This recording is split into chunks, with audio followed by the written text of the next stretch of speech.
Raspberries get incorporated into our egg whites. And you're going to have your oven set. You want to have your oven temperature always preheating because that's so important. 350 degrees. And especially when you're making an angel food cake, you need that heat so that it rises, and you want to make sure that it is in fact heated to 350. Now, something that I really recommend is that you go out and purchase an inexpensive oven thermometer. It's what I do at home, and I put it in the center of my oven, and I check my dial. And if my dial says 350, sometimes my oven temperature is not 350. So what I do is I look at my oven thermometer, and I monitor the temperature, and if it's like 325 degrees, then I just adjust my dial on my oven, and then that way I'm certain to get a wonderful, properly heated oven, and I don't have to call out the serviceman.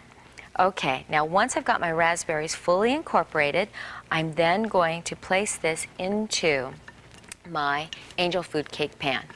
Okay, now coming and placing this inside, and remember, you want to be very gentle here because the goal is to keep the air in and not to be, you know, tough with it or anything like that.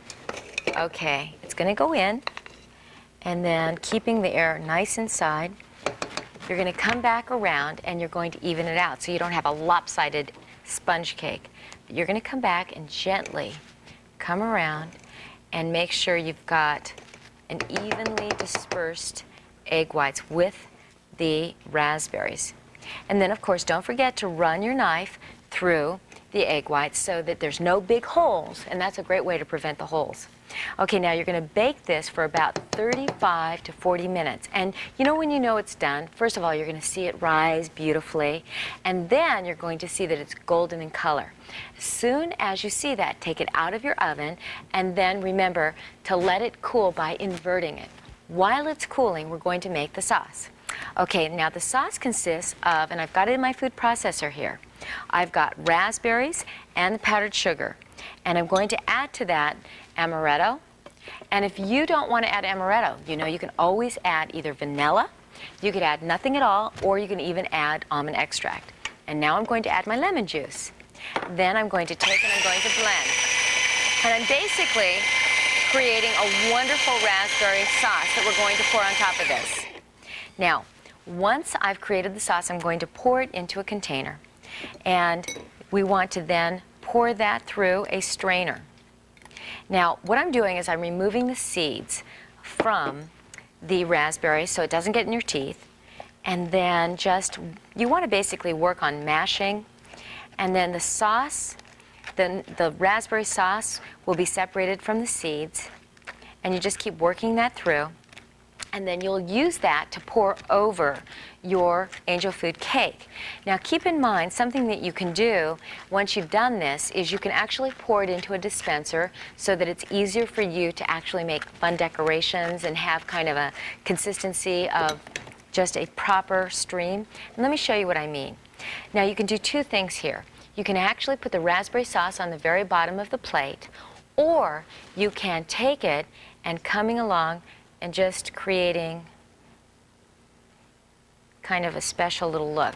Anything will work because the raspberry sauce mixed with the angel food cake will taste terrific. Now let me show you what it looks like when it's all done, because it's basically what I suggested here. You can see how by having this little squirt bottle you can do fun decorations, and then of course you can add more raspberry sauce, which I like because I think it needs the flavor and the moisture. Come right back because we've got chocolate angel for you to try.